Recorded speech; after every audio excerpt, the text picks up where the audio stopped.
So at least the stream's coming through, and as you can probably tell, those of you who have watched my streams before, Goblin has once again just so happened to start going on heat just when I'm meant to be doing a whole week of streams, so I think the meows will probably be a common feature over the next few days.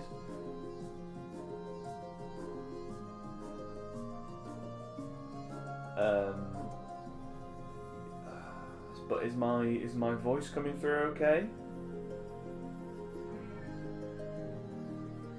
All good, excellent. But yeah, so luckily this is, so before, I think the last time I did a stream was for the last faction Kickstarter for ArcWorlde. I think it was the Orcs, and I was in my old flat at that time. But now I'm in a house. I can I can actually shut the door on Goblin, and she's very unhappy about that. So there might be a few indignant meows, but at least they won't be as loud and disruptive. But welcome, welcome one and all. Thank you once again for joining me.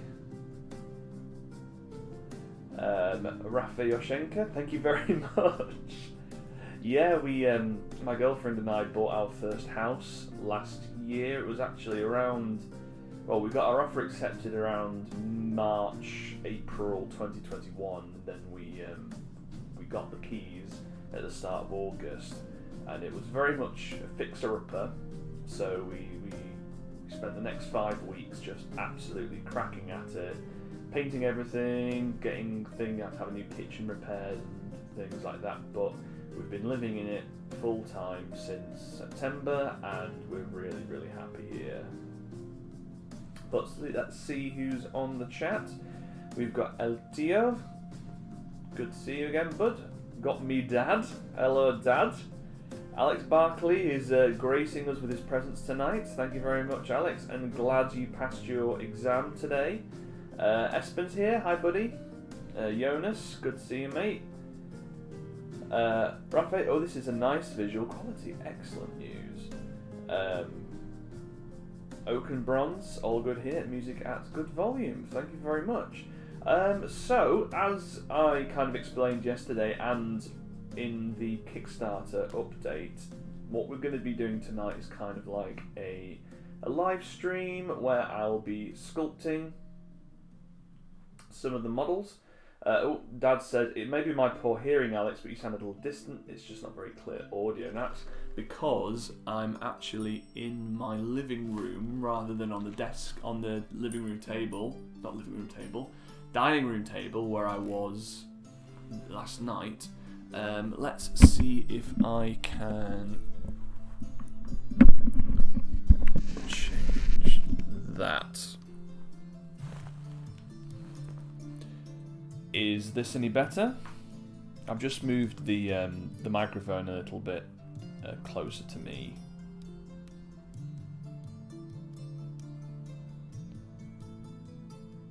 T Biggin, all sounds good to me. Thank you very much for joining the stream. But yeah, as I was saying before, yes, that's better, excellent. So tonight I am going to be kind of showing you how I will start, well, sculpt a model from scratch.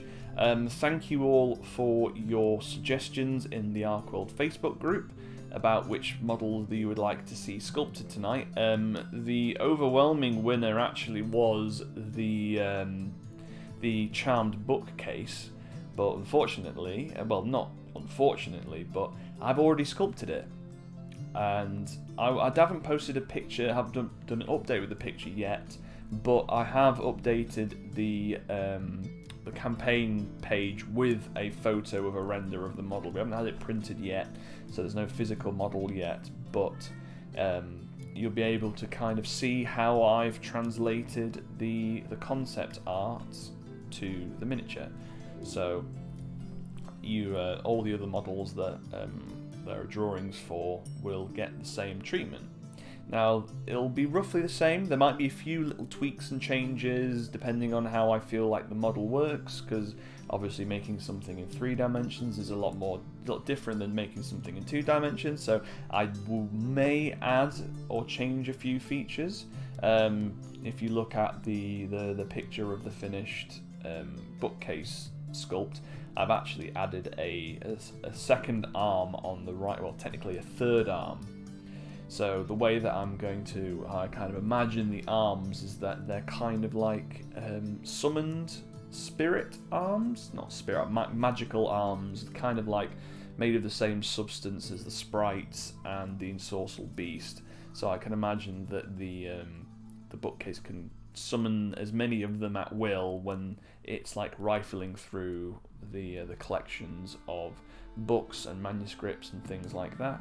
But if you guys want to let me know what you think of that model, I'm really happy with it. I think I've stayed pretty true to the concept art, and I think the most challenging part of the whole sculpt actually was figuring out how it will cast and kind of making it fit. So making sure all the undercuts are filled in, like it's got the 4 legs. So I've kind of sculpted like a magical smoke that kind of wreathes the model so that it's kind of makes those legs castable. So it will be a one-piece miniature, hopefully. I'll get my dad Rob, who's in the chat, who is our resin caster, to take a look at the model once it's been printed, and I will be able to alter it if it needs any alterations with putty, which is kind of what I've done with a few of the models in the range already. So if you get your models, they will have a few little extra rocks sculpted on, and some bits are going to be slightly multi-part, and that was all done, or at least edited, post printing. So there's a little bit of putty on some of those models still. So what I am going to be sculpting tonight is, and I think this is quite a good choice because it's a pretty unique model, I will be requiring sculpting new bits, because like with some of the other models, like I do have dollies and things like humans and stuff, just to kind of keep a consistent style and to save me a little bit of time. But the tortoise clan beast for the beast folk, so it's part of the pack for the beast folk release for the Kickstarter, will be pretty much a full sculpt from scratch. So you'll really be able to tell kind of how I get on with it. So before we start, does anybody have any questions about just about the campaign and how it's going along, or whether, because whilst I'm sculpting I won't be able to check the chat too often. I will be kind of popping in and out, but because I'm just on my laptop, so I don't have multiple screens or anything like that to keep a really close eye on the chat, but I will be popping in kind of time and again just to keep up to date with the conversation. Rafe, is it Rafe or Rafe? The smoke on the bookcase really integrates it with the faction. Great alteration, thank you very much. It's actually one of those kind of not happy accidents, but obviously, I was limited by the medium that I will be producing the miniatures in, which is resin and metal, and there are, I had to alter the concept to fit the medium, and it's worked out really well. Rob, how was about congrats on the Kickstarter? Superstar, absolutely. I'm absolutely over the moon with how the Kickstarter's gone so far. You guys have definitely, arrived in style, with a clamour of applause, and obviously a lot of the concepts for the models I haven't released them yet. We'll release them before the start of the Kickstarter, so a lot of that is going to be quite new to people, so I'm really happy that you like the direction that I'm going with the Wizards and Dark Lords factions, and also had some really great comments about the ideas for new characters for the existing factions. Oh. Right, is that everything?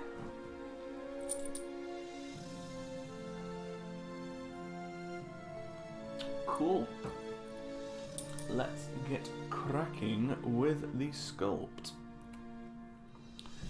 So, as with all sculpts that I make on Zbrush, we start off with a sphere. Now, as you can see by these little red dots here, it automatically has a mirror function turned on. So if I want to sculpt, it kind of mirrors it on the other side. Now this is really as one of the most helpful parts of Zbrush, and it's one of the things that saves me the most time, is that I only really need to sculpt the details, or at least flesh out the details once, and it kind of mirrors it. So normally when I am sculpting a model, I will start off with not quite a T-pose, but something facing front on, so I can hash out as much of it as possible with this mirror feature on, and then once I've kind of got all those details in, I'll make a copy of that and then start to change the pose, alter it, add a bit of movement to the character, and generally add those special tweaks that give it that special pizzazz.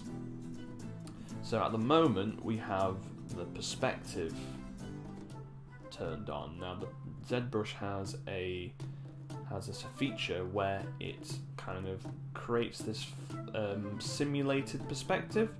Personally, I don't like it. I think it kind of makes the models look weird and it's a lot more difficult to try and get things to look right, so I click it off. But as you can see, that's without the perspective turned on, and that's with the perspective turned on. So if you can see the floor there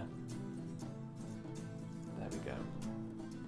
So we are going to be making the Tortoise Clan Beast. So if you guys haven't seen the concept art for it yet, it is on the main campaign page. If you scroll down to near the bottom where the existing faction kind of expansions are, he's kind of like a big chunky tortoise boy with a big club, and we shall start with working on the body. So when I'm sculpting in Zbrush, I really try to keep it as similar to working in putty as I can. So I only use very few tools, or brushes as they're called in Zbrush, and one of the ones that is the most useful is the Move tool brush. And now this just allows me to kind of tease and play about with the shape of the model. So if we say this initial sphere will be the shell. Oh, there we go. So what I just clicked off there is, so if you can see at the top here, there are these little rectangles, and these represent the undo history. So say if I messed up and I just needed to go back, I could like click on here or here, but the kind of the default setting in Zbrush is that you can have as many of them as you want, but that really does kind of make the file sizes absolutely ginormous. So I've set mine to 20 maximum, so it's enough that I can, go back a few steps if I just want to do something slightly different, but it's not too much that it starts to really kind of inflate the file sizes of the model. So as you can see, you can increase and decrease the size of the brush. So that's a small, and then for this, because we're still working in big kind of, you just want the general shape. And you can increase the draw size up here, but the hotkeys that I use are the kind of the square brackets on your keyboard. So down, and up. Cool. So that can roughly be the shape of the shell.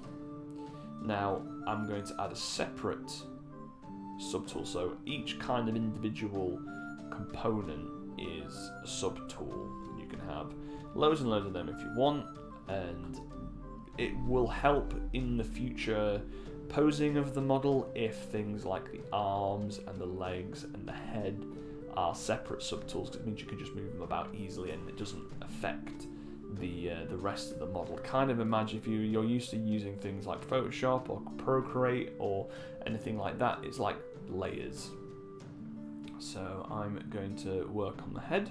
So there's a number of kind of stock shapes here that you can insert. So if you go to the bottom of the subtool palette here and go to insert, we're just going to pop in another sphere, and that places itself automatically in the same place.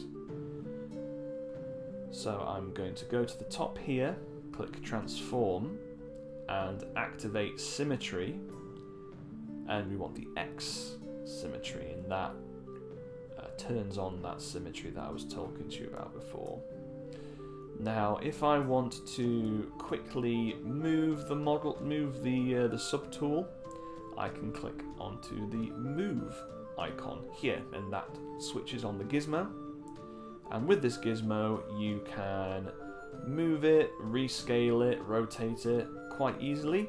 If you can see, the grey white circle will rotate it in the plane that you're viewing, so it's facing dead on here, and I can rotate it like this. Just undo that. But the blue, the green, and the red allows you to rotate things on the axis, or on a set axis, so it doesn't matter where you are with the model.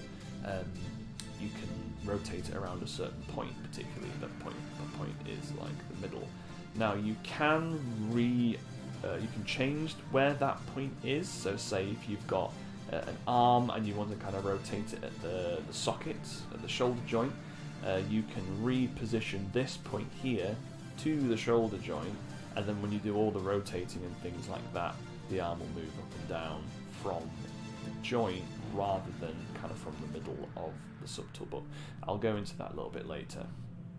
So because we're doing the head, let's shrink this down, shrink it down a little bit more, and then rather than kind of moving it around as with the rotating, if you click on these arrows, you can move it backwards and forwards in a straight line, up and down in a straight line, and left to right in a straight line. Let's move it back to the middle, and then if you see the green box or the rectangles here, they stretch it. So you can stretch it like that, stretch it like this, or stretch it like that. But with this, because the head is an organic shape, I will be doing this kind of manually. So as you can see, because I have the mirror turned on, all I need to do is to move one side and the other side follows suit. So let's rotate it to the side profile. Now when you're rotating, you just kind of click on a blank space, but if you're really zoomed in like that and there's not a blank space to click, all you need to do is kind of touch this bounding box area here and it'll have the same effect. But you can use shift to kind of snap it to certain points, and you can move it around the canvas. Well, it's not moving the model, it's more moving your view of the model around the canvas by selecting the Alt tab. So if you want to kind of move it, and then if you hold the shift key whilst you're rotating, it snaps it too. So rotate, snaps to the side, rotate, snap, snap, snap. So we want to be snapping it to the side like that, and then using the move tool, we can very quickly get the kind of the semblance of the head like that. Now we're just kind of fleshing out, or this is almost like the armature of the model. So let's add another sphere. Now we don't need to do a mirror on this one. What we'll do instead is actually duplicate the whole subtool for the arm and the leg, and actually I want to work on this side, and kind of do a mirror as well. So whilst I'm making this dolly before we start posing it, I will be just sculpting one arm and one leg. So we have kind of the smaller one here, and then going back to the move tool, let's just move it down, and then that's roughly the kind of the size that we want to go. Now I'll obviously bulk it out a little bit. It's going to be a pretty stacked boy, but at this point that's all we need. Oop. Oh dear. That wasn't meant to happen. That was a complete misclick. So that's just deleted those two tools that I just did. But that's okay. One of the benefits of doing it now is that it's very easy to just whack it in and then bring those shapes back. I make the mistakes so you folks don't have to. So there's the shell, and let's redo the head, turn on that symmetry again. Yup.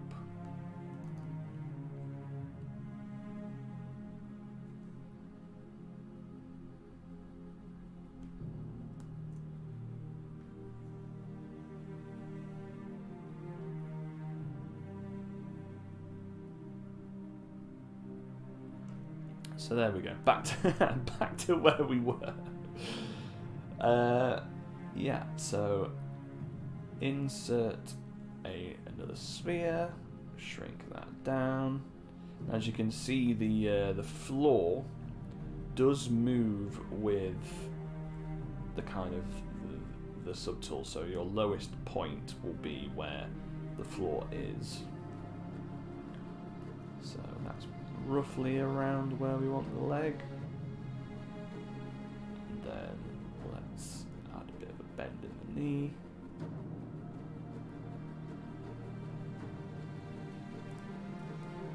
And there we go. So once again, I am just going to be sculpting one arm and one leg, and then I'll be sculpting the other. I won't be sculpting it, I'll just copy them and then repose them when we start adding a bit more movement to the model. Now, because it's a pretty big part of the model, I'll be adding the kilt, just because it does change the kind of the silhouette of the model, just so I can kind of bulk everything out. I'll just be adding that. So once again, this is a separate subtool.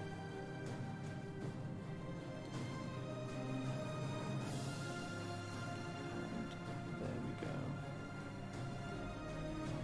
So now that we've got everything kind of blocked out and ready to start sculpting, I'm just going to drop in a save. There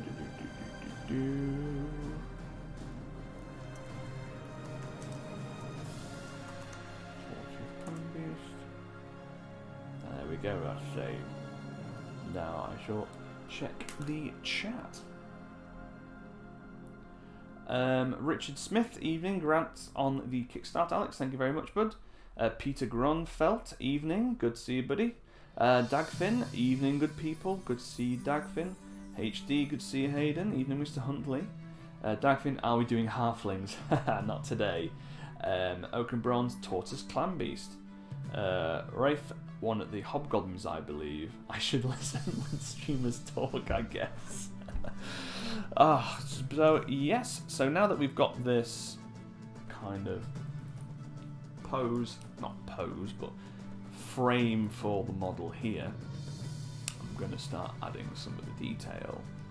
Now, another one of the tools that I use, or brushes should I say, use all the time, is the clay build-up tool.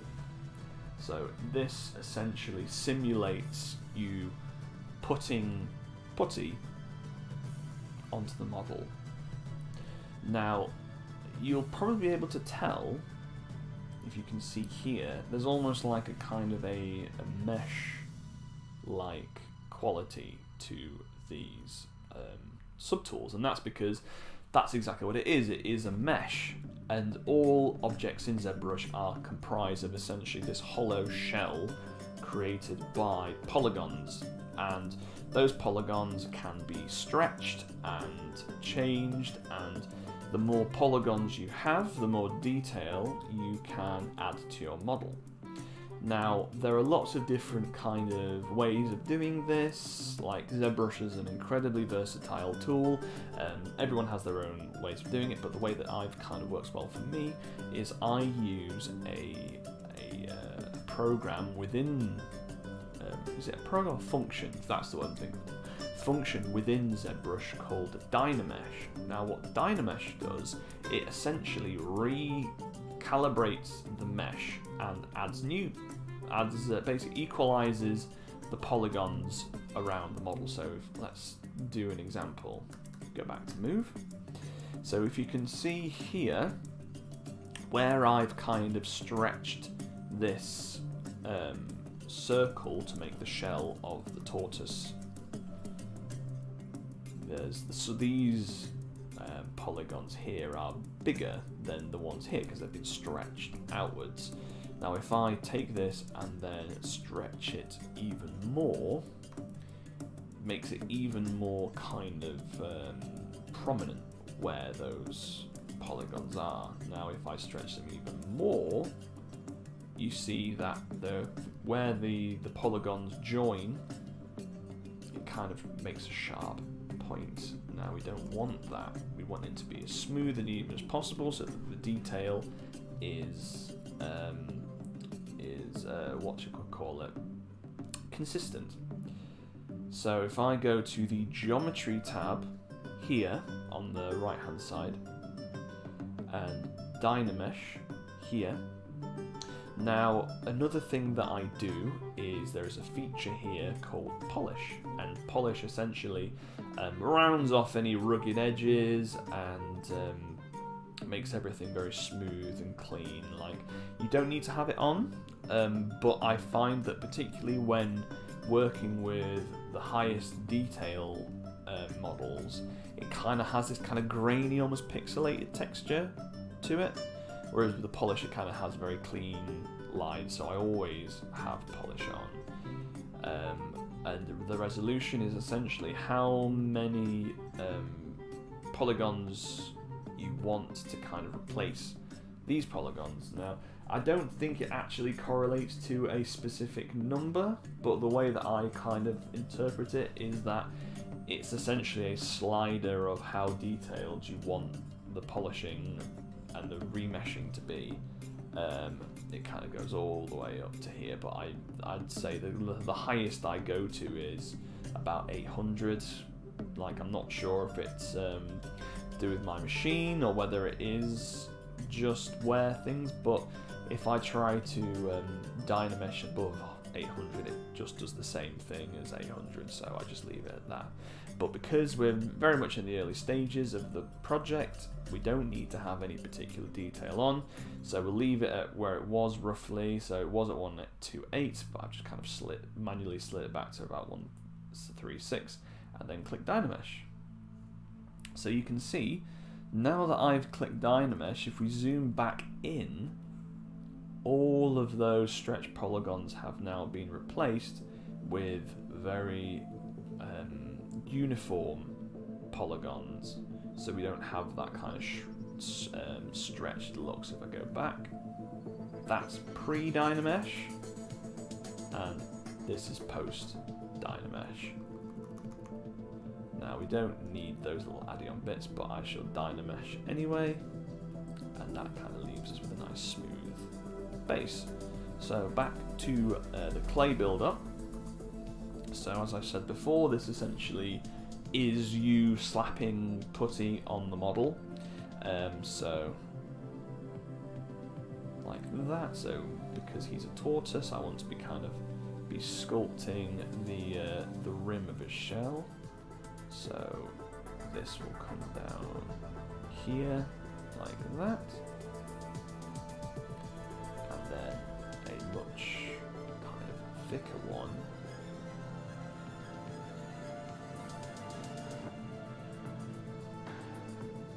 like that.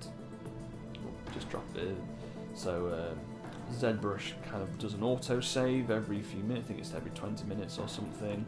Now that has absolutely saved my skin so many times, because I guess it's one of the risks of using such a high such a complex piece of software as Zbrush is that sometimes it does crash, particularly if you're rendering or if the model that you're working with is a particularly high polygons. So the more detailed it is, the more of those little polygons there are, and it can just kind of make your computer chug a bit. I do almost all of my sculpting just on a laptop. It's not even a particularly powerful laptop, so I do have to be quite mindful of crashes and things. So always drop in a save whenever your gut is kind of going like, oh, it's been a bit too long since a save. Just drop in a save. It only takes a few moments, and you'll thank yourself. So another useful tool that Zbrush has is essentially, so if I were to try and sculpt here, but I can't because that subtool is in the way. So when sculpting normally, it interprets all of the subtools, even if they're not currently selected, as part of the model. So if you wouldn't be able to work on whatever is behind this. But if you look down here, oops, just kind of put that back. If you scroll up, oh, come on, where is it? I think because I've had to have to have the setup in a specific way for OBS to work, and it is, let me see if I can move it with the trackpad. Nope. Oh well, so, oh, there it is. Right. So there's an edit opacity button here. Now what that does, it essentially makes all of the other subtools invisible. So if you can see here, you can kind of just see through it there. So if I wanted to build up something there through that subtool, I can do. Now this is particularly useful and kind of sculpting particularly difficult to find bits, and very useful when kind of filling out gaps in the model that you might need to fill in before either 3D printing or casting. So just remove that and put the opacity back off. So another thing you can do, which is something I use all the time, is essentially when you have a brush, you can do the negative of that brush. So say for example with the clay build-up, I build it up here, but if I wanted to take that away, I hold the Alt key, and then that does like a minus of that. Just to do that. So this could be very, very useful. So what I'm going to be doing for here, for example, is I'm just going to be carving out the hollow of the shell, just to add a bit of depth, and I'll do the same on this side. so it's just a bit deeper like that. And then I'll be just kind of bulking out some of the more kind of, well, the tortoisey kind of plates on the back of the shell.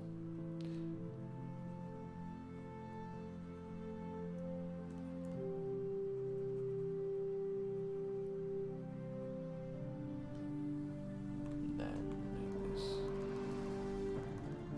down. So like that. So you can really start to build out, you know, you can have a pretty quick draft of how the model will look, just by kind of bulking it out with the clay build-up.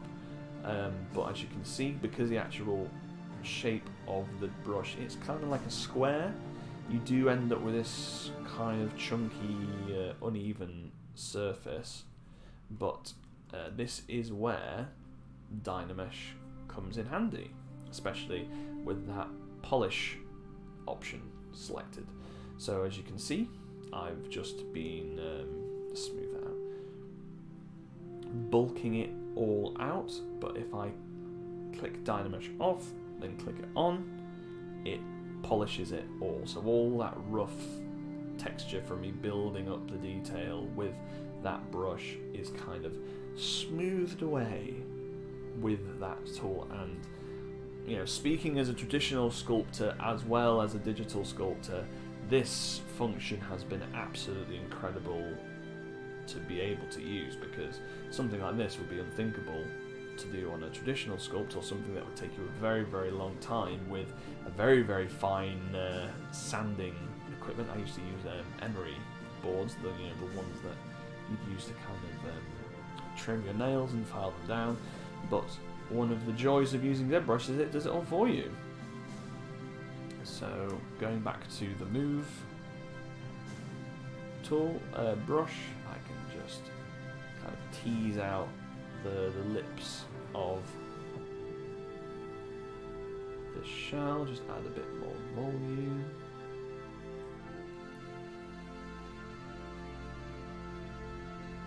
I think I'll go with more of a protruding breastplate from the metalwork. So you get something that looks a little like that. Now I'll just drop another save. Cool. Right, next we'll do the arms next. So another tool that I like to use, I mean, you could use the clay build-up tool for this, but just so I can show you another tool that I use is the inflate tool. Now this essentially takes whatever subtool that you're using and then just kind of blows it up a little bit. Now this is great for kind of adding like a roundness to the model, you know, rather than that kind of chunkiness. I mean, you could use the clay build tool, as I said, but there are certain applications for the inflate tool that I do prefer, and particularly, you know, on the higher, once we further along the sculpt, when there is a lot more detail, the inflate tool will kind of make it bigger and chunkier without necessarily losing any of the detail. Whereas if I was using the move tool or move brush, I keep saying tool, I should be saying brush, the move brush or the clay build-up brush, it would kind of paint over all of that detail. So just adding a kind of the shape of the shoulder, the biceps and the triceps there. That's still good, so back to inflate. And then I want a really kind of chunky forearm.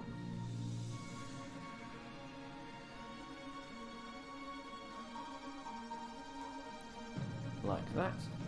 So back to the move brush, and I will pull out fingers. So once again, as you can see here, that this is where those polygons that were in that already are starting to stretch, but that's fine. We can just do a Dynamesh on that and reskin everything, so it'll be fine. So we've got the thumb, and then we have finger number 1. Just keep it quite like that. Just move it to the middle. Finger number 2.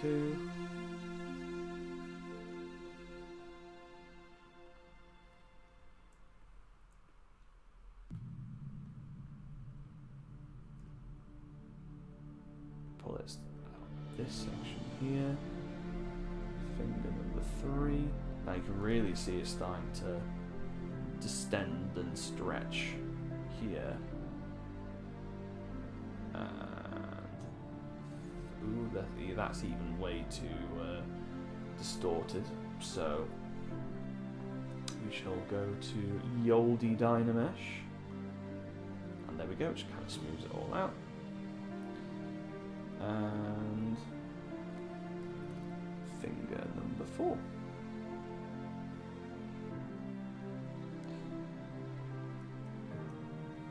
Now these are all very basic shapes, but just once again, just because we're kind of just bulking it all out.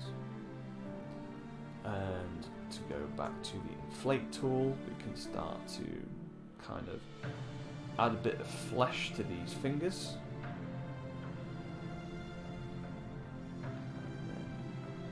Little finger there. There we go. And then the knuckles. Dropping the Dynamesh. And we see here, because that little finger was a little bit too close to the third finger, it's kind of, the Dynamesh has seen it and gone, oh, that's meant to be one shape, so it's kind of blended it together, but that's okay. All we need to do is just kind of pull it down, then Dynamesh it again, there we go.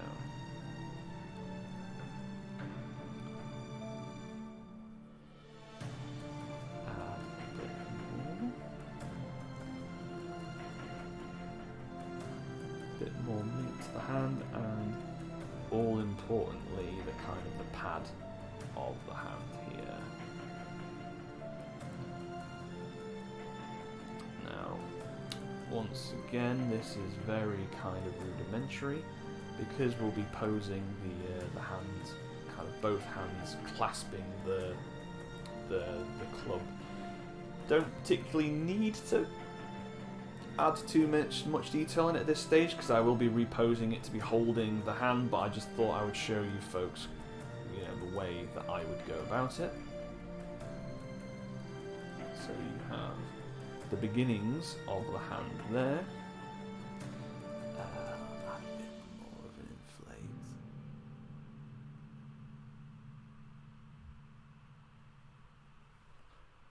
There we go, that's much better.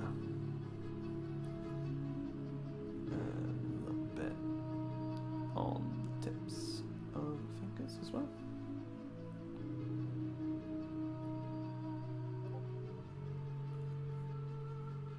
And a little bit on the thumb.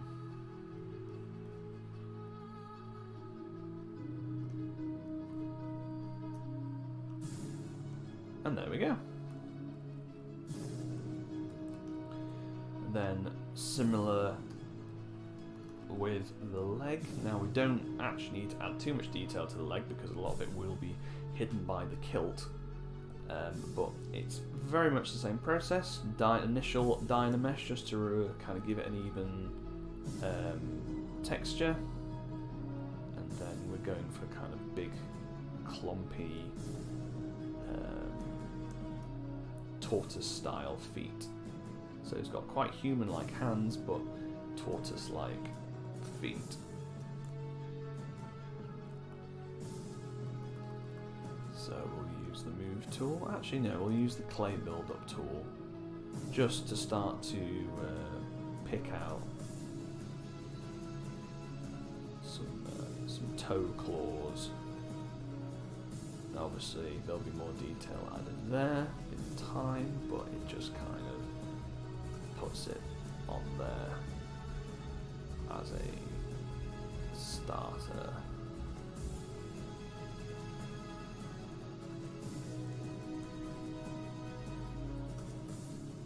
And with the head,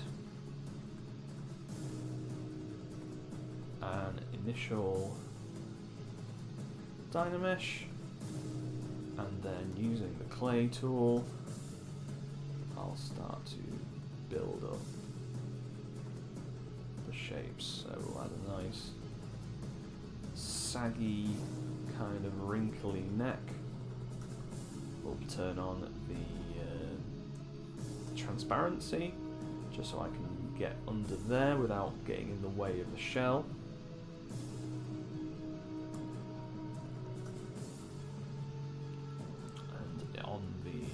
Concept art, he has like a kind of a chin beard, so we'll build that up and kind of start to at least block that out. Now this is something I will work on more when the whatchamacallit's turned off. The what's it called? Symmetry is turned off. Back to the clay build-up tool. We'll just add 2 little balls there for the eyes, 2 for the nostrils, and that can be it for now. Maybe a few kind of wrinkles on the back.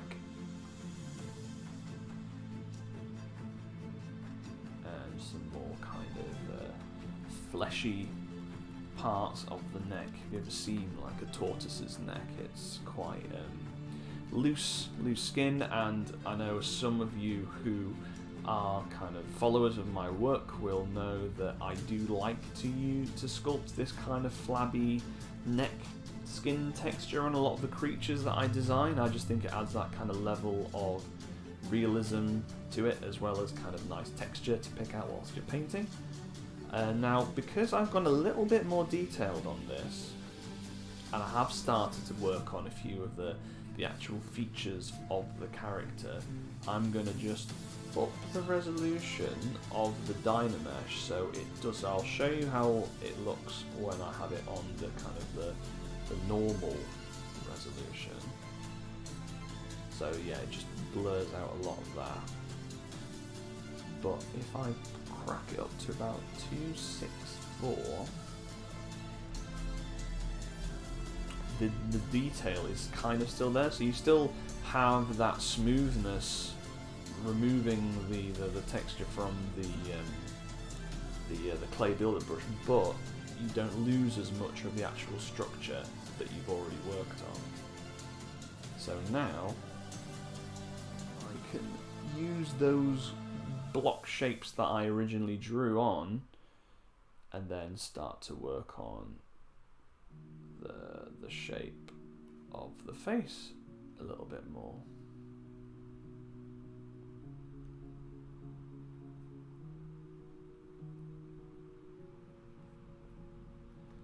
Kind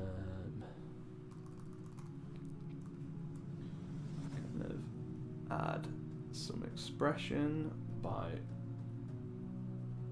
kind of building on the eyebrows.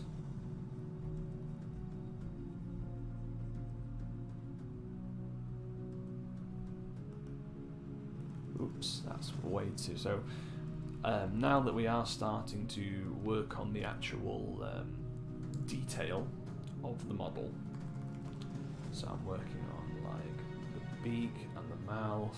I'll be adding like some more wrinkles and things. You'll want to be kind of cranking that Dynamesh up even more, so even up to like 400. There we go. So before I properly start cracking on with the head, which is always the funnest part, let's check the chat.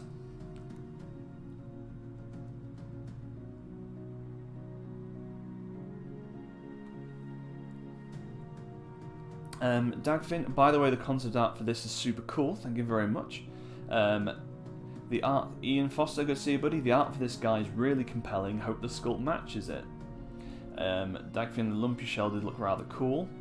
Ian Foster, it's easy enough to stamp a load of texture in once the volumes are set. I think that, but I actually hand sculpt all of my textures. I don't use any texture presets, as I said at the start of the stream. I do try to replicate that hand sculpting process as much as I can, so everything is done with a combination of these few tools. Now there is one that I haven't used yet, which is another very, very useful one, but I'll show that once we start to work on that detail some more. Gavidra, I've had some experience traditionally sculpting, but seems like some sort of sorcery to me. Ian Foster, I used to do hard surface modelling back in the day. None of these tools were available. It was all stitching polygons together. It's incredible how fast the tech has come on. Absolutely. Someone's had their message retracted. Alex Barkley, I suddenly have the urge to sculpt a big button on his back and give him some form of explosive rules in homage to the Mine Turtle. Rafe or Rafe, this guy's got some pyramiding going on, can construct an interesting backstory from that. Gavija, whereas I want to give him a bandana to go with his hide staff, paint it purple and call him Don. Very cool. Right, so back to the sculpt. So now that we're kind of cracking on with the detail, I can start to use the move tool just to kind of pull things around. I'll give him more of a jaw. And I think I'm going to go with more of the kind of the ruse smile that the concept art has. So just use that move tool just to kind of turn the corners of his mouth up. It'll be more obvious as I continue to work on the sculpt. But the next tool I'll be, actually no, not quite yet. I'm going to be using the tool just to kind of give him those hooded lids that the concept art has. And then a bit more work on the nostrils.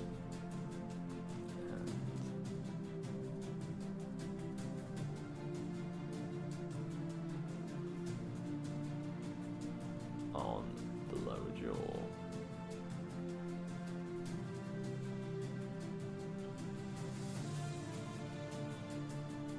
So the next tool that I use is the orbs crack. So whereas the clay tool is used to build up the model, the orbs cracks is essentially what I use to draw into the model.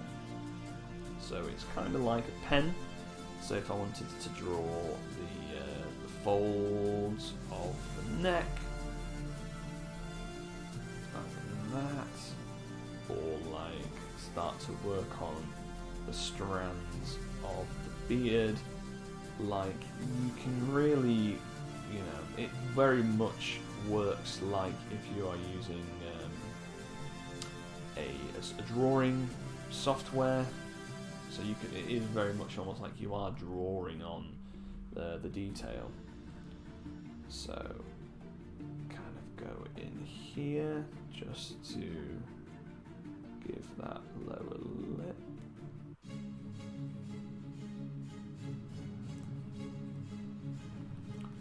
Go a little bit smaller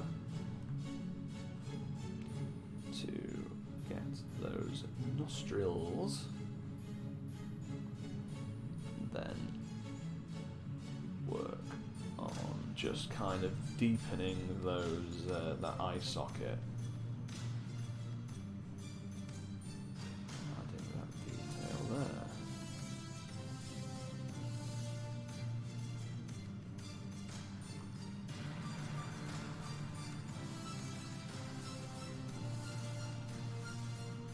Now this is something that, actually no, before we go on to that, I'll show you the, before we do that, I'm going to drop save.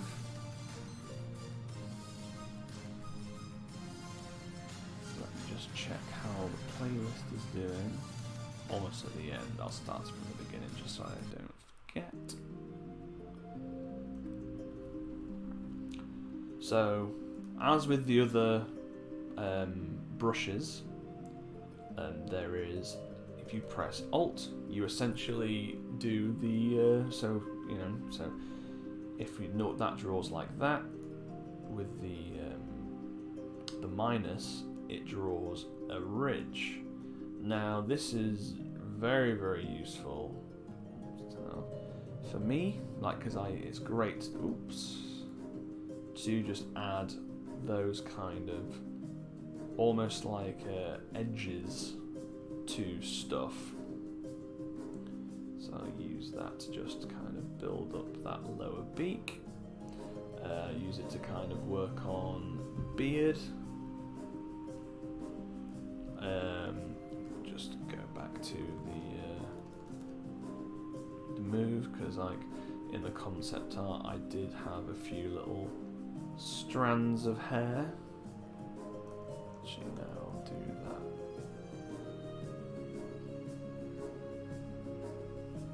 like that. Now it looks a bit weird at the moment because it's perfectly symmetrical, but once we turn off the symmetry, I'll add that. Same with the beard as well.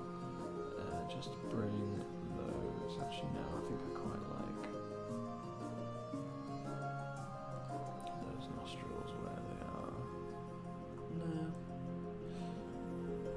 No. At this point in the sculpt, there is a lot of kind of tweaking and changing, and like, oop, does this work? Oop, no, this doesn't work, and all of that. So that's pretty normal. So another tool that I use is the high polish tool, the H polish here. This essentially replicates for me what I would do with the kind of the scalpel craft knife in a traditional sculpt. It allows you to kind of polish, slice it flat surfaces of models. If you can see here, it's kind of like a rounded lip. I'm just going to increase the intensity a little bit, and it just allows me to carve away and just smooth that. But this is actually really useful for doing hard surfaces such as like weapons and armor and things like, because it does allow you to get that really nice crisp edge, which is what I would use my knife for. So just building that lower beak up a little bit more. Go back to the orb crack and add more of an in-depth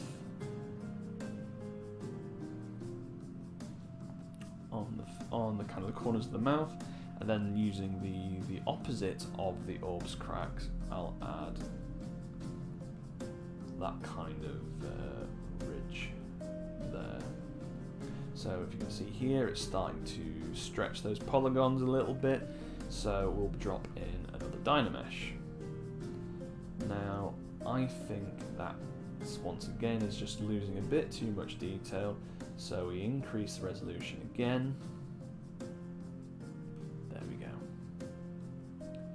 So this next tool, and this is more of a function tool rather than a brush, I'm going to show you is something that I've just discovered myself, and I think it's a new feature on the more recent editions of Zbrush, and it's called thick skin. Now, thick skin essentially allows you to restrict the boundaries of how deep you can carve away at a model and how thick you can add onto a model whilst retaining the same structure of the model itself. Now, it sounds quite strange when I explain it like that, but I will show you how it works. So say if I have thick skin turned on and I turn it up to, let's say 30, for example, I can, let's pop on the clay builder, working on it. But if you can see here, I can't build up past that distance from the model, and it retains the detail.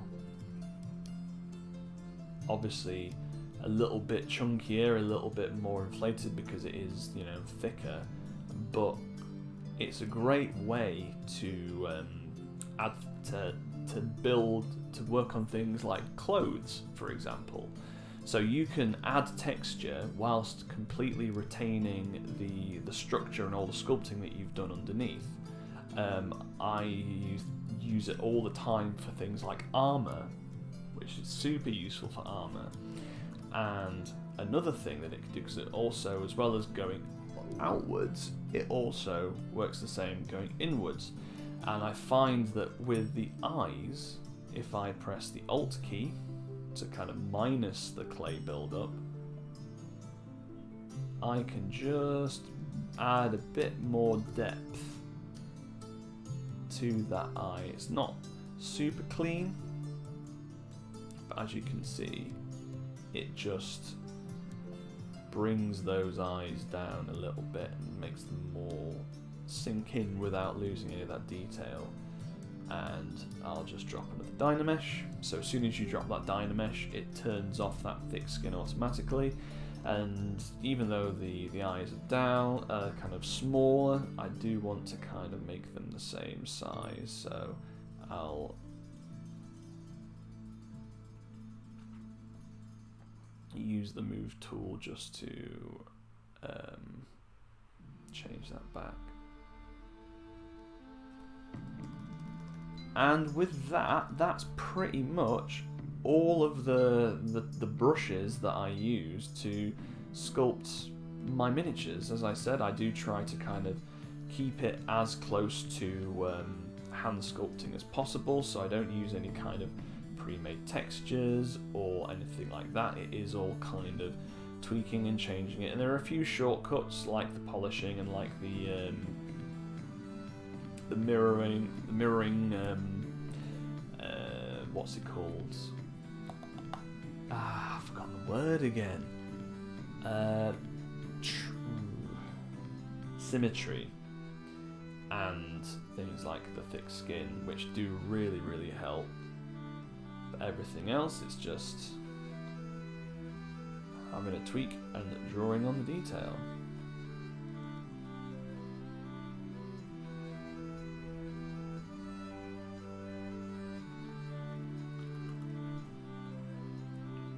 So as I said before, I will work more on like the hair and things once the symmetry is turned off. But I think I have a little bit more tweaking to do on just on the kind of the features a little bit. Just bring that eye forward. Maybe bring the mouth down.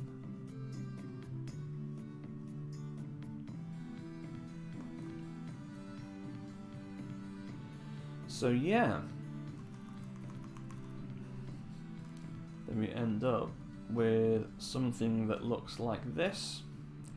And, you know, based on the concept art, I will kind of be turning it this way, and I'll be moving the beard around and the hair on the top of his head around. I might even make the head bigger or smaller, depending on how I want to go about it. I'll also be sculpting in all the folds in the shell to kind of match up with the folds on the neck, just so it's like a one continuous thing. So before I move on, I shall drop a save and check the chat.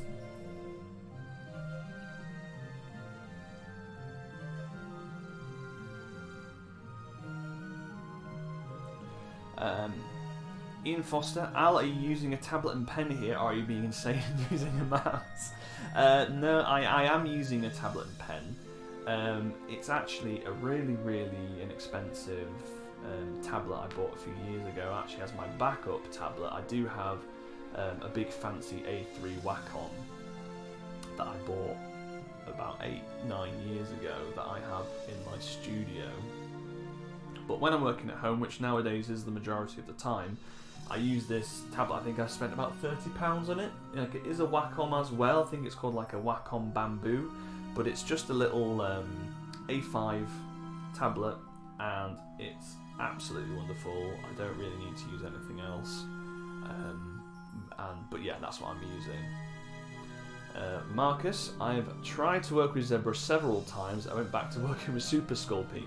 My brain doesn't understand the program. My respect to all of those who are not as stupid as me. Well, that's the thing, like, because I've been using Photoshop for many years, I guess I've had a bit of an advantage because I've been used to using a graphics tablet, for example. You know, I can draw with my hand and look at the screen and not have to look at my hand to see what I'm doing. So that kind of helped make the switch over to Zbrush. But it's not about learning how to sculpt as such, it's just learning the program. And once you kind of get used to that, that's, you know, the very core parts of the program itself, you know, you can absolutely fly with it. Ian, love it. Having watched you sculpt with putty numerous times, the speed you're able to get the character out of the basic sculpt is unbelievable. Thank you very much. And, you know, that's one of the brilliant things that I love about Zbrush is that, you know, I mean, obviously it's taking me a little bit longer because I'm explaining everything to you folks who are watching and, you know, going over things and stuff like that, but you can really, like, crack out at least the initial sketch for a character very, very quickly once you get those initial shapes in place. And, you know, it's wonderful, and it's actually something that I've been finding with getting back into my drawing, because obviously a lot of the models that are really being released for the Kickstarter, there are concepts at the moment, and a friend of mine, Craig, from my studio, Backlit in Nottingham, and for those of you who have been to the ArcWorlde Kickstarters, you might have met him before. Oh, Jonas, did it end? I was away for a moment, it's frozen. No, it hasn't ended yet. I'm just having a quick chat. But yeah, I was kind of telling him that I'd really missed sculpting, and I wanted to get, not sculpting, drawing, because I, you know, sculpt all the time, and I wanted to get back into drawing, and he's an incredible draftsman. Like, he's very, very good, particularly with inks, and he's like, oh mate, you should try drawing with a brush pen. So I tried his brush pen, and it was absolutely wonderful, and I bought one of my own, and it has just absolutely, you know, revitalized my passion for drawing. Because one of the things that I used to struggle with a lot with my drawing is kind of making everything perfect. Because I used to do a lot in pencil, and obviously you can rub it out, then try again, rub it out, then try again. So there was never really any opportunity to just kind of go like, nope, that's it, it's done now. You just have to deal with it. Whereas with a brush pen, it is, you know, pretty permanent. Once you make that line, you've just got to run with it, and it's almost been it's kind of forced me to be a lot more laissez-faire with the way that I draw. Like, it's kind of just like, oh, just, you know, throw it at the paper and see what sticks, and if it doesn't look right, then just, you know, work around it, and then hopefully it will work. And it's made me kind of, you know, draw super, super quickly. Like, I did all the concepts for the Kickstarter pretty much in a day. It was a full day, but it was a day of drawing, and obviously there was more time involved, preparing him, you know, making the graphics and stuff like that. But it really has been wonderful to kind of have the same fluidity and freedom of drawing that I've been having with sculpting on Zbrush. So let's work on the kilt. So you can see here it's a very low polygon at the moment, but just to get that kind of initial shape.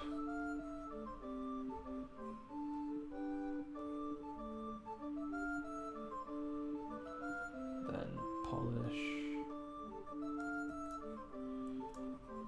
So, I don't think I've covered this. So, another great brush that Zbrush has, and it's kind of one that is immediately accessible to you, is the smooth brush.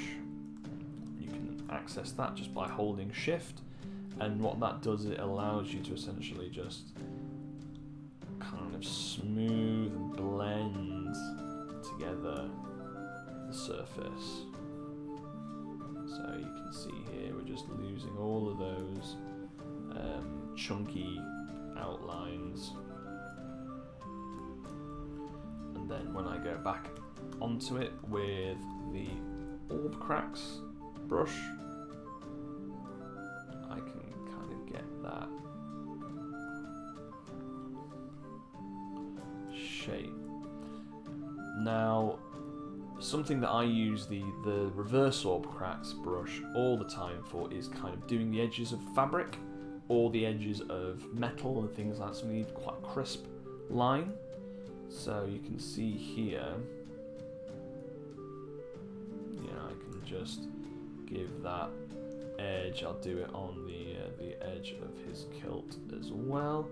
Now there'll be a lot of kind of post symmetry work to do on the kilt, because with fabric it is, you have to, it's a really core component of a model to add that sense of movement, and that will be blending around the general pose of the model. But you can kind of see, if I bend this over a little bit, you can kind of get an idea for where I'm going to go with it in the future. But yeah, all the folds and things will be added later.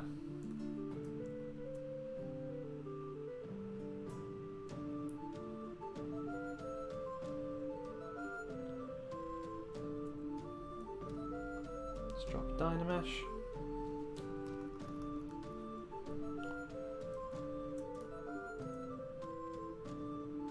And I think I'm going to work a bit more on the shell. I'll do those kind of classic lined tortoise shell type, like that. I'll drop a Dynamesh, but I'll increase the resolution a little bit. There we go. So something else is, so basically because I've increased the Dynamesh resolution, it's already saved what was before, so some of that texture has come back, but not to worry. I'll be doing quite a lot of adding that texture onto the shell anyway, so I'll be kind of smoothing it all out again.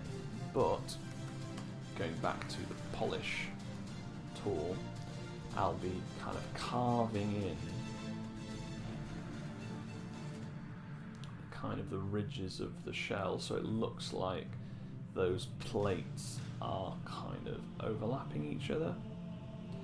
I won't have to do this too much because the kilt is going to be taking up a lot of the torso.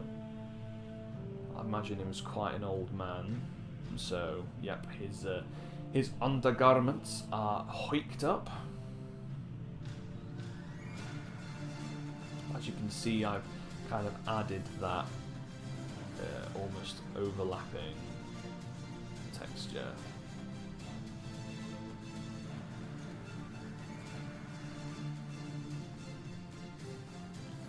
Like that.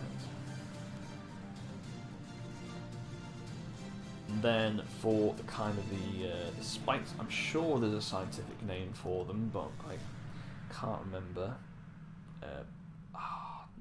You guys will have to correct me, I'm sure. But just drawing in, still not quite right, the kind of the furrows between those plates.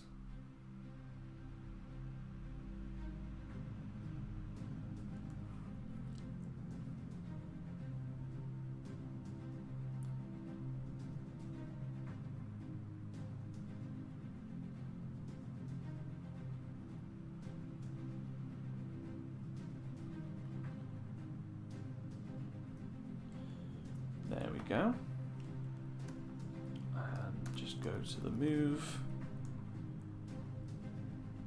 brush, just kind of widen them out a little bit. I think I'm going to just add them, maybe not that one, but add a little bit of a spike on this big one here.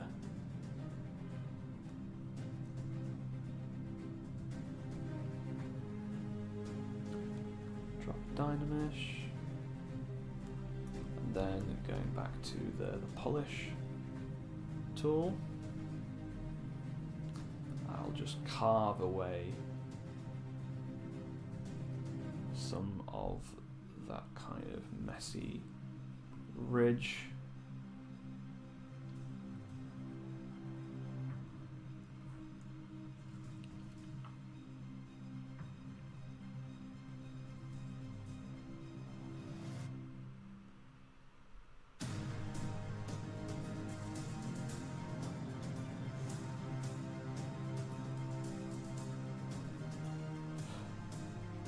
Not all of it though, I do want to keep a little bit of texture. Yeah,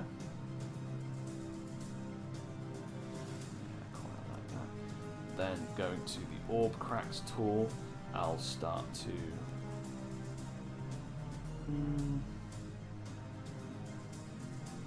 actually, I don't like that. That'll be something I think I'll work on when the model isn't mirrored anymore, so it'll have its own kind of unique patina on each of the kind of, I think they might be called scoots, or is that on that might just be on crocodiles, but I'll add a bit of more texture. I'll increase the size just around the kind of the edges.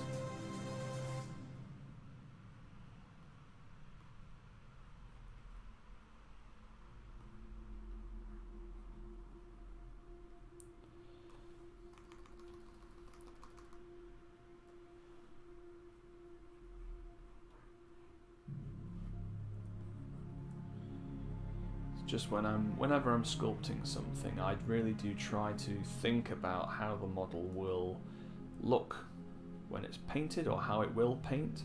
So I do like to add lots of detail, just that will pick up any washes or things. So on almost all of my sculpts, I'll sculpt little dings and scratches and, you know, just things that will look really, really nice with a nice kind of wash over the top. Because I don't want too many, you know, perfectly clean lines. I guess that's just not kind of how I prefer to paint. Like, I do have quite an organic, naturalistic kind of painting scheme, so I do like to kind of make things look a little bit raggedy, and when I'm painting, I do paint in quite a kind of, the way that I've described it is kind of like using watercolours. So I let the model do a lot of the work when I am painting, so I use lots of washes and things that kind of go into all the little nooks and crannies. So when I'm painting my own models, I do like to have those little sculpted in details like dings and cuts and scars and things like that. So you can see I just added a bit of texture onto the shell. Let's drop a Dynamesh. There we go. And drop a save. Just check the chat.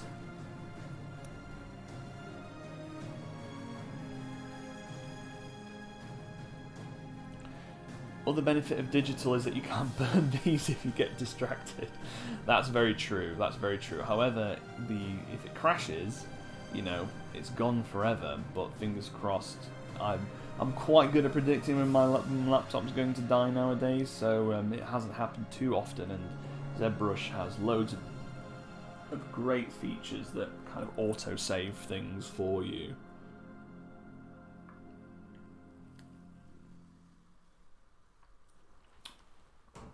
Rafe, do tortoises have overlapping scutes? I'm not sure. I will check. Tortoise undershell.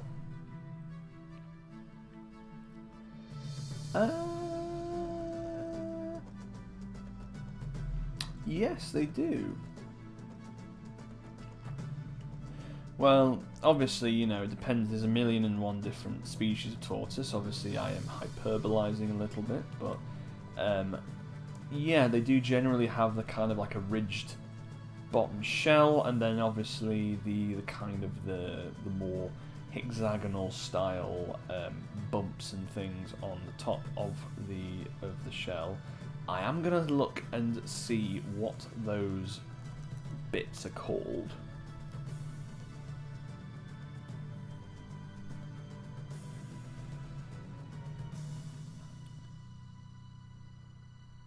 It is scutes. I was right, it was scutes. Yes.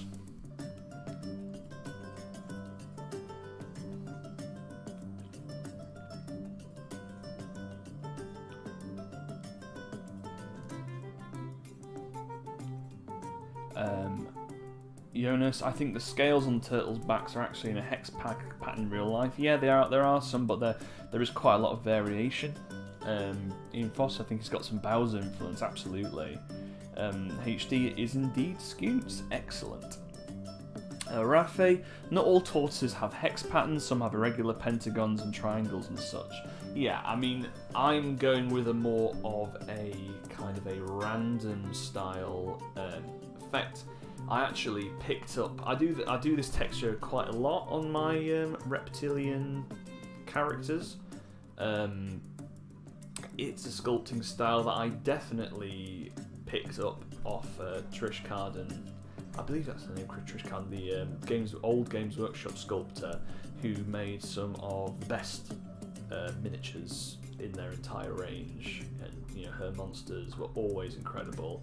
My particular favourite, and possibly one of the most influential models to me as an artist, particularly when I was a kid, was the Lizardman Carnosaur, or Croc Gar, mounted upon the Carnosaur.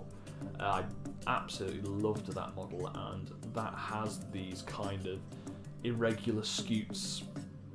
And a lot of the dragons and things from Games Workshop, at least old Warhammer, have this style as well, and I've definitely, you know, kept it up in my own work since then. So speaking of work, I better get back to work. I'm going to start sculpting his sporran. So if it isn't very obvious already, with the Beast Folk for ArcWorlde, I have very much gone for a Scottish inspired style. So a lot of, like, the official paint scheme has like tartan, and the sculpts have kilts and things like that. So I definitely want to add a little sporran of some kind. It's not going to be exactly like a sporran, but it'll be very much inspired by one. I may have to keep looking at reference pictures and things like that just so I get it right. So let's dynamish it. Clay build up brush, and I'll just add these little bumps. So this is a way that I kind of do stylized fur for a sculpt. Like, one of the things about miniature sculpting is that you do have to simplify certain details, and one of the struggles of digital sculpting, or the challenges, is to not get too over ambitious with the detail, because obviously, you know, when you're working on a model by hand using putty, you are very much limited by the medium. You know, you can only sculpt so small, and you know, that restriction has definitely, you know, guided my sculpting style over the years. But now I've moved primarily over to digital, there is always a temptation to add loads and loads and loads of detail, super fine detail, because you can literally zoom in all the way. But I do try to keep that similar style that, well, I try to keep exactly the same style as my hand sculpted stuff, where, you know, things are a little chunky, and I think it's part of making a good miniature is knowing which parts to stylize and which parts to make bigger, just so it's visually appealing at that scale. But as ArcWorlde is quite a kind of stylized style, like the details are quite kind of chunky, so I don't go too heavily into the detail when it comes to things. Obviously there is lots of detail there, but I'm not like going way overboard with it. But as you can see, there is a kind of limitation because of the mirror. But once again, with the beard, I will go into the sporran once the symmetry is turned off, and kind of randomly assign those flicks of fur so it looks a lot more natural. So you get something that looks a bit like this.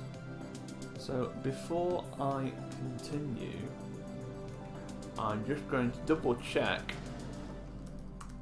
what sporran looks like.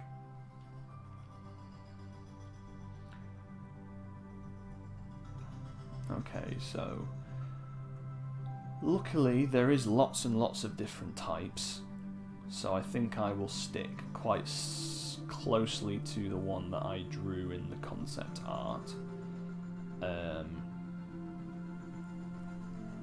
Don't ask where he got the fur for this from, because he won't tell you.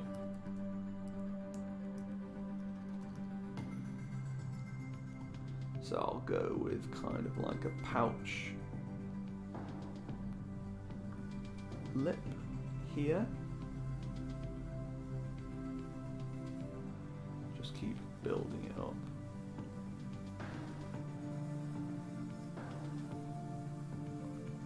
Dye mesh again.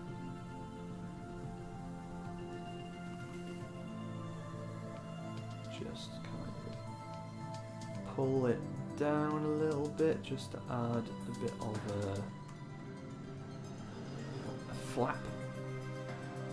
Use the orb cracks tool just to kind of give it that depth, but then also the negative orb cracks tool just to add that lip there.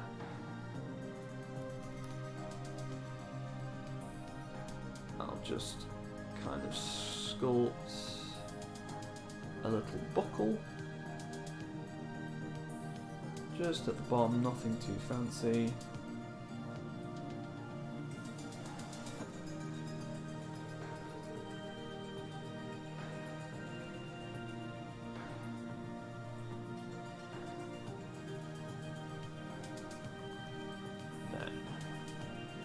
Like on the art, I think I had like a kind of a beast's claw or something of that ilk there, but as that is a detail that I'll have to add on when the symmetry is turned off, I'll just kind of leave it for now. I think I can start to go into... Actually, I'll increase the resolution. So sometimes you need to kind of add something slightly different for the dye mesh to work. There we go. So I'm just going to just deepen the separation between those strands of hair.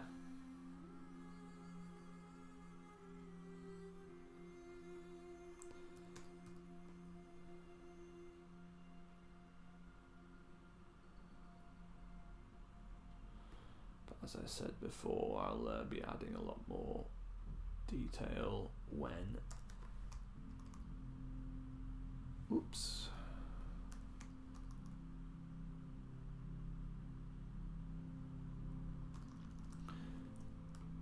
when I turn off the symmetry. So we're definitely getting there in terms of the general design. I'm not going to do too much on the arm just because there is going to be quite a lot of resculpting needing to be done to kind of get it grasping that club, but I will definitely work on those feet.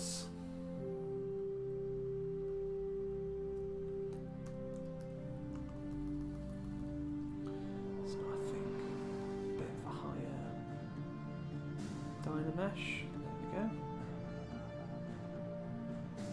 So I'm just going to be sculpting in kind of where the flesh of the toes meets the nail of the foot.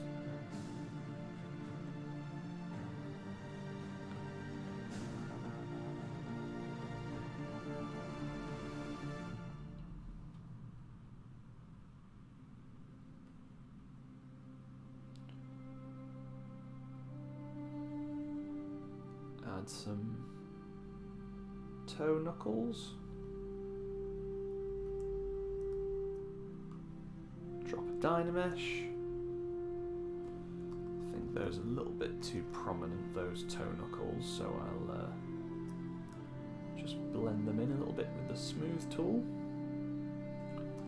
Back to the orb cracks. Just add a bit more of a lip to the kind of fleshy bits on the foot, and then I'll be adding things like kind of skin texture when we pose the model.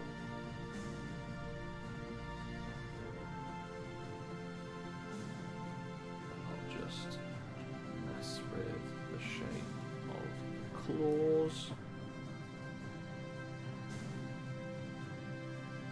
Kind of turn them in a little bit. I have a very good friend of mine has a pet tortoise, and his claws kind of turn in on themselves. So I think I'll do something similar with this boy.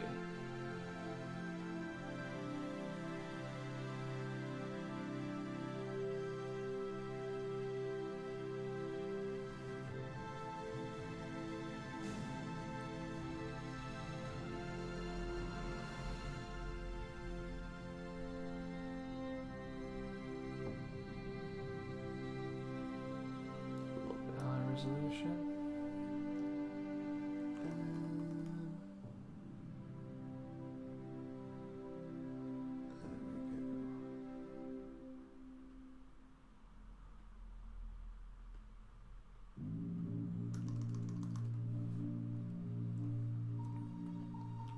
So there we go. I think now that I've added that detail, his feet are a little big, so I shall go to the move tool and use the gizmo just to decrease slightly.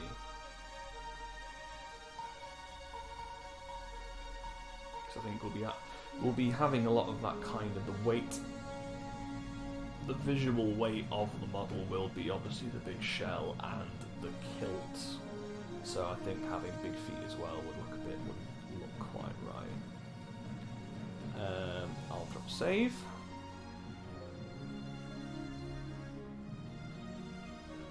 I also think I'm going to just slightly make the the sporran a bit smaller.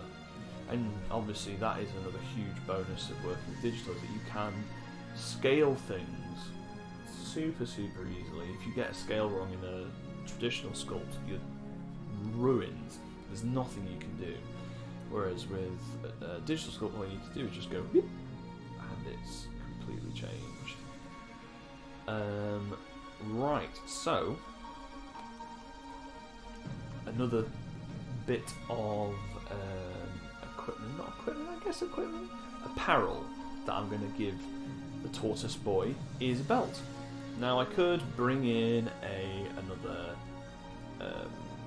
circle and drag it out, but because it's going to be pretty much sticking to the shape of this kilt, what I'm going to do is something slightly different.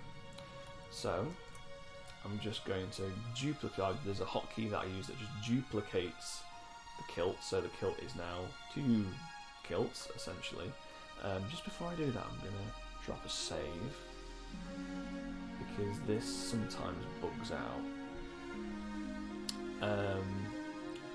But I will use the mask tool. So the mask, so what's a really useful feature in Zbrush is essentially you can separate a subtool into other subtools, and this is really useful for when you're kind of splitting a model up for casting and things like that. So I will hold down Control and that activates my mask, and I will, oops, so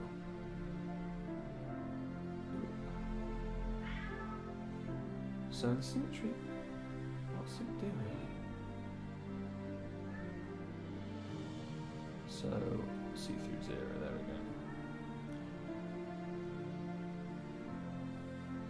go. There we go, yeah. So the mask also is mirrored.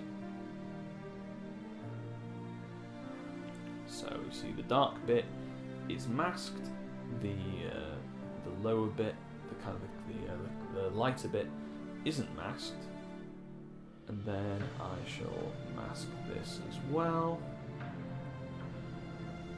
So you see where the light grey bit, that is the bit that isn't masked.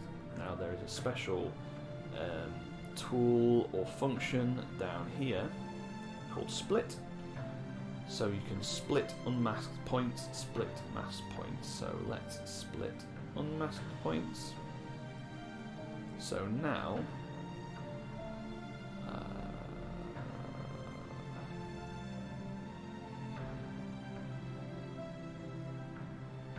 what's this bit?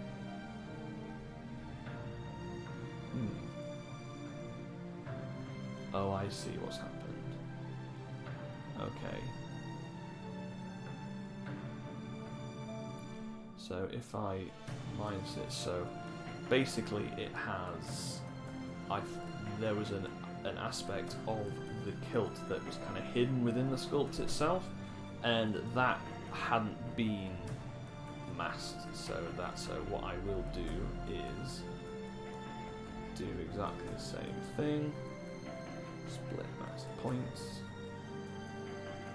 and then I'll just delete that. So we have, and I'll delete this one as well because we don't need it. So now we have essentially a strip of that tool which has been cut out of the duplicate kilt.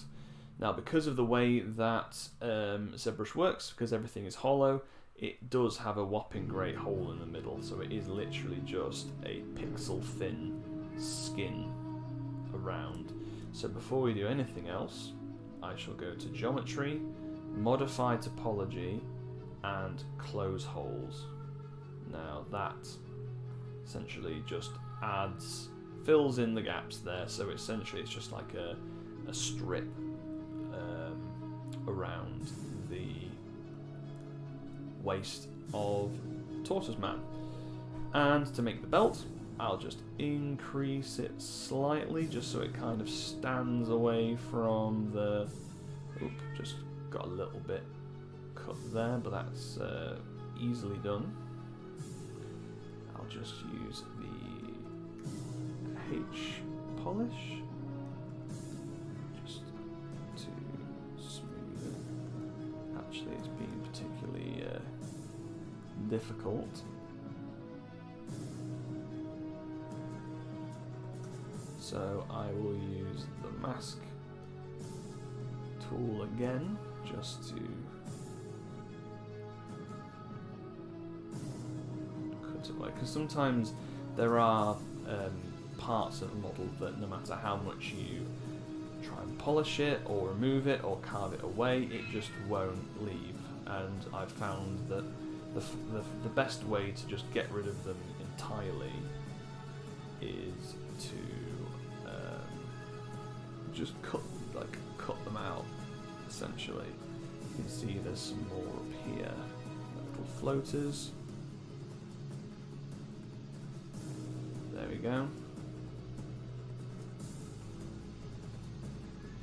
So split on masked parts. So it's now split away these sections here. Oh, it's actually, so I'll delete them.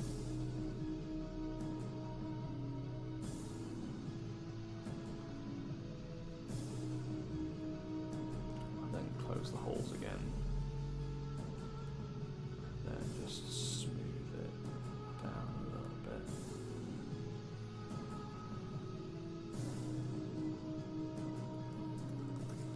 So there we go. We have a belt. Now it's a little bit raggedy from that method.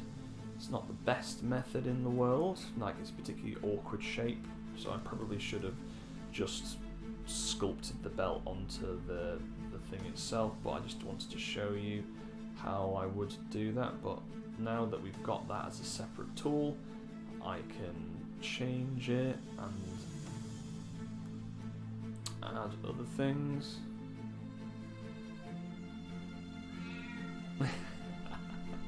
Goblin is very upset that I've locked her out of the living room.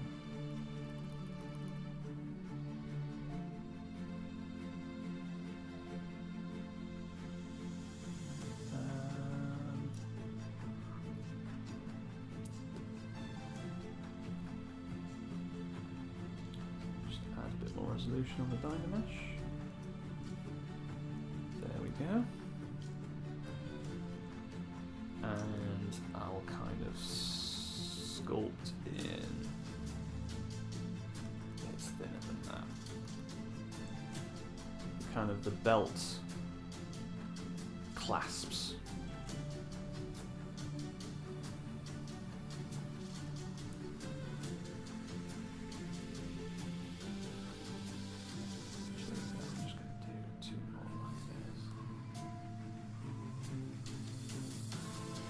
There we go.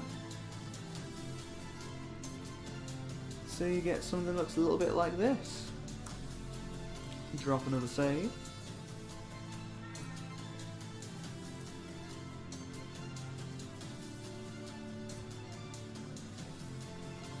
So we've only got a little bit of time left, about a quarter of an hour or so. Next I would normally spend the time sculpting like the weapon, and then importing the weapon fully made to the model. But just so I can show you how I can pose a model, I'll just kind of import just a blank cylinder or something like that, and then pose the model around that. So I like to keep the kind of the dolly of the model on its own.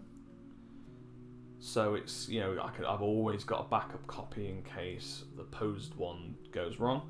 So to duplicate this tool, so everything within this kind of subtool palette constitutes a tool. So copy and paste. So now I've got two of these. I will import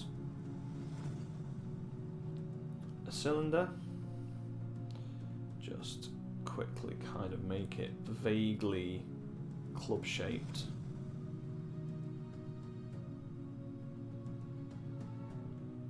There we go.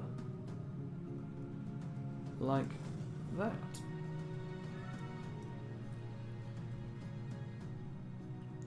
So if I'm basing the pose off of the concept art, so we'll duplicate the arm, and mirror it, so now there's two, and duplicate the leg, and now there's two.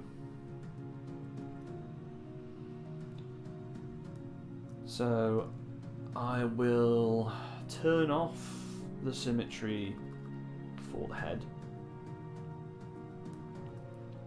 and then what I will do is, let's just make it all transparent. I will reposition this kind of pivot point to the ball socket of where the neck meets the body, so when I can rotate it, and it will rotate from that point. So to do that, clicking on the move tool, I will click the lock unlock section here. So once that's unlocked, I can move this around to my heart's desire. So I shall reposition it there, just make sure that it's in the middle. Very good. Relock it, and now I can move this from side to side without any problems at all. So I think I will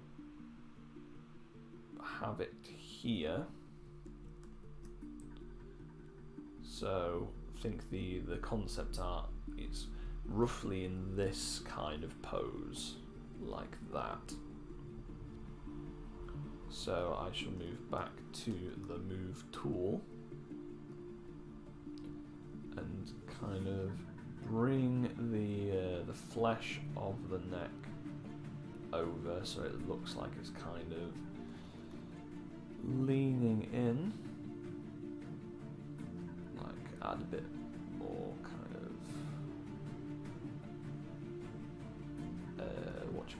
movement. Now that the symmetry's turned off, I can add a bit more movement to the beard as well. So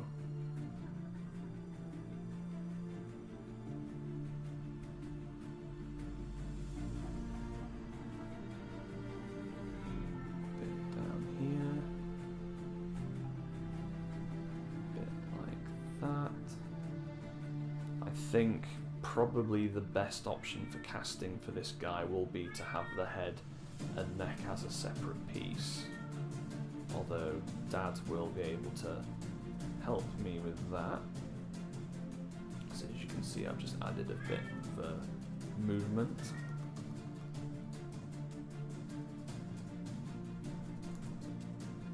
And then his little hairs on the top of his head.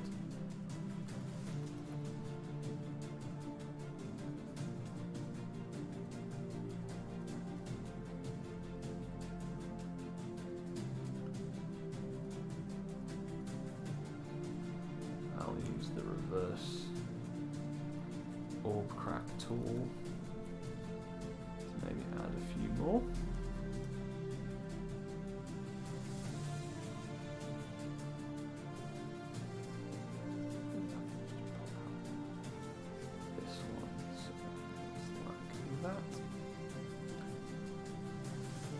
And then I never like to have a face truly symmetrical, so I'll just tweak it slightly.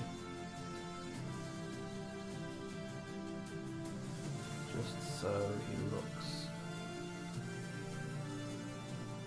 because no one's facial expression is completely the same on both sides.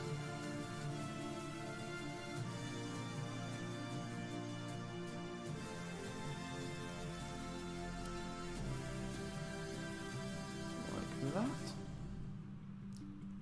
and I'll start to add some of the wrinkles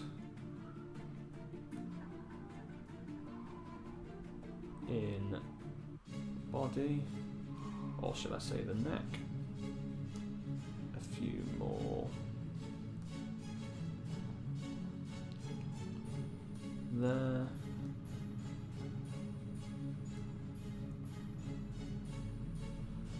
So he looks like that.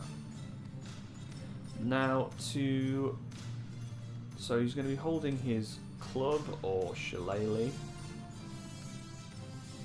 So I'll hold it a little closer to the body, just so when it comes to casting it's a lot easier.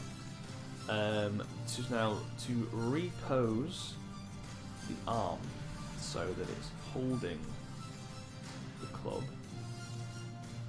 we will resort back to the masking method. So hold down the mask, mask the arm. So I can invert the mask by pressing Control I, because what you want to be moving is the forearm essentially. Right, so now that's done. I will unlock the gizmo, so move and then unlock, and then reposition the gizmo roughly where the elbow will be, and then I will, just for ease, I'll also rotate it so that this red arrow here is the kind of the downward axis, so the axis corresponds directly with the direction of the hand. Then pop that back, locked again, and now I can move this arm.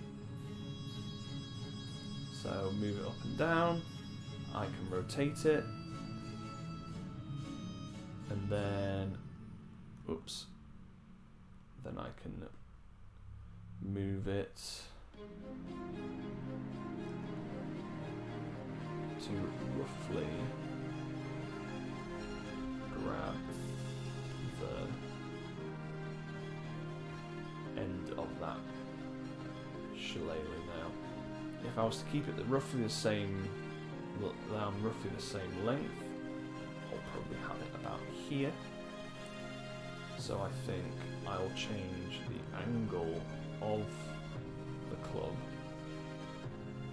so that it fits like that. Now something I can do is, if I unlock that, change the pivot point to where the hand is, lock that, now I can kind of change the angle of the club so that it corresponds with where that hand is.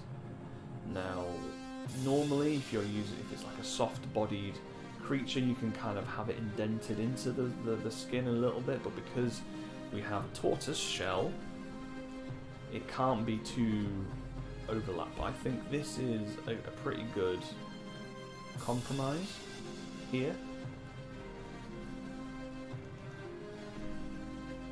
Then same with this hand, so I will unlock it.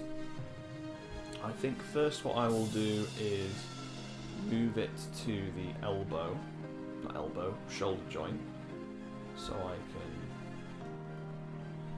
move it forward a little bit. Actually, what I'm going to do is I'm going to do what I did before and have it so that this green arrow this time is roughly in the direction that the arm is moving. So I should do that.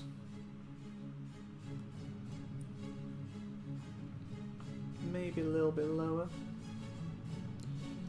Then I will mask the arm, invert, just add a bit more of the mask, change the elbow pivot point to the elbow. And then what I will do is I'll twist it. This will be a little bit messy, but we can always tidy this up later. And then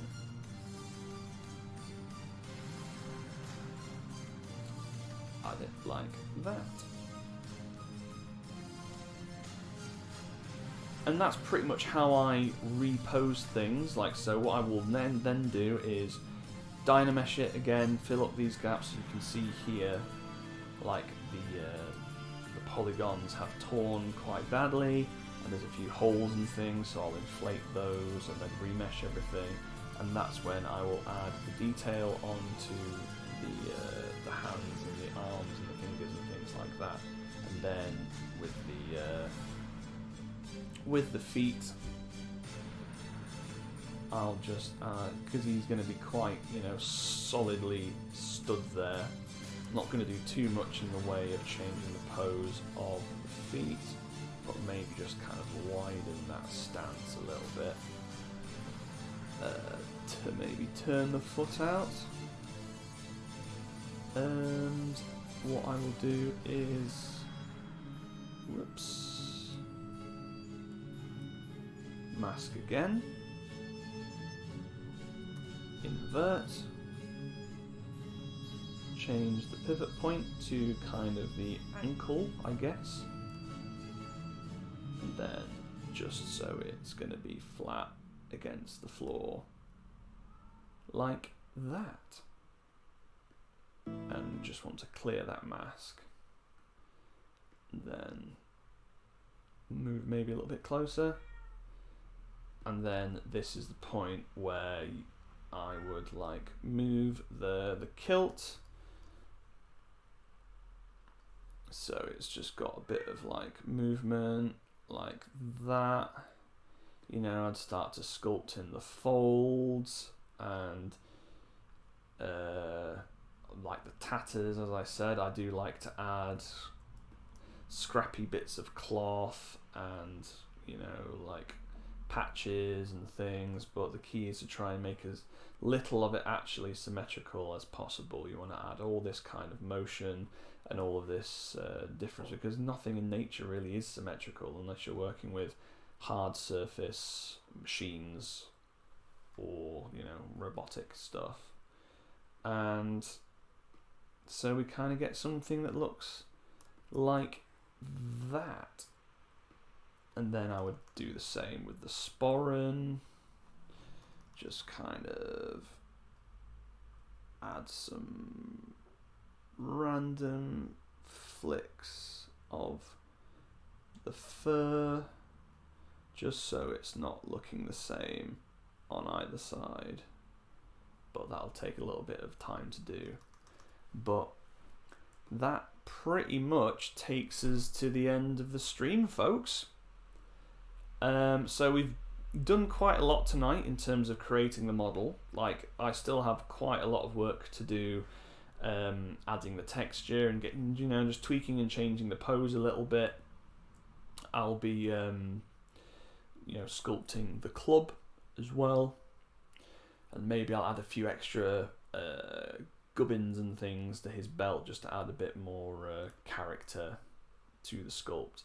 But I'm really rather happy with how he's come along, and I hope you've enjoyed watching me and watching me kind of sculpt him and explain everything that I'm doing. I'm just going to drop a save, and then I shall check the chat box and see how you guys are getting on.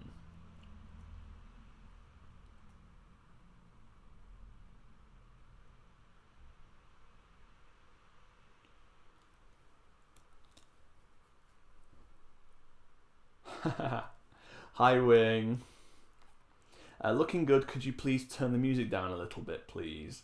It's a bit too late now, but I guess I could. Oh, the music's gone now anyway. Rafe, I could paint this guy with my mother's family tartan. That's very cool. Red, blue and green with some white stripes, kind of dark. I might need to check my budget, but see if I can't squeeze out a bit more to buy several clan beasts. Awesome. And Wing saying that sounds also a look great on the clan beast.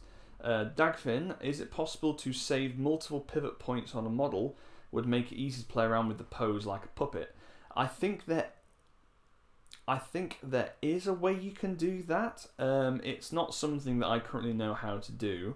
As I said, like I'm in no way a master of Zbrush. I've learned to do it in a very specific kind of bumbling way that probably people who actually do know how to use it properly are screaming and clawing their eyes out watching me do it. But it's worked for me so far, and it's not too bad to kind of like mask and unmask and things. It doesn't take too long.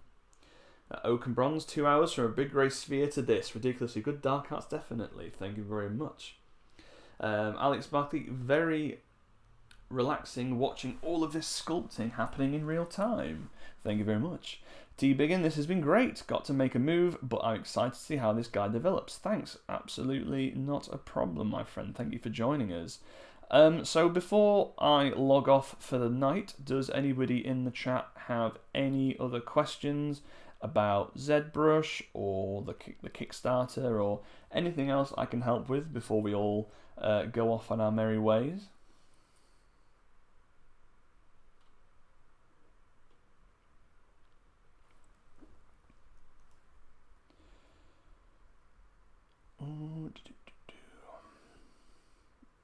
Yeah, I think I might add maybe a drinking horn or something there, or maybe like a mug of some kind, or maybe just some like bags and pouches and possibly a sword or something.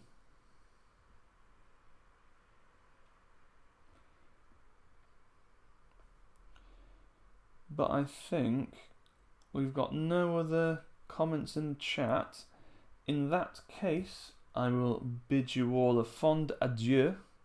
Thank you so much, everybody, for joining me tonight. Hope you've enjoyed it. I've definitely enjoyed it. It's been great kind of talking through my process with you folks. And this guy, I will probably give him a name. Like, I quite like the idea from now on of actually naming the characters that I sculpt rather than just, you know, Clan Beast number 7 or something like that. But I think as part of, you know, the ArcWorlde game, it does involve a bit of interpretation of how you represent the model in the game. So I think for this guy it would be, you know, a Clan Beast obviously with a great weapon or two-handed weapon.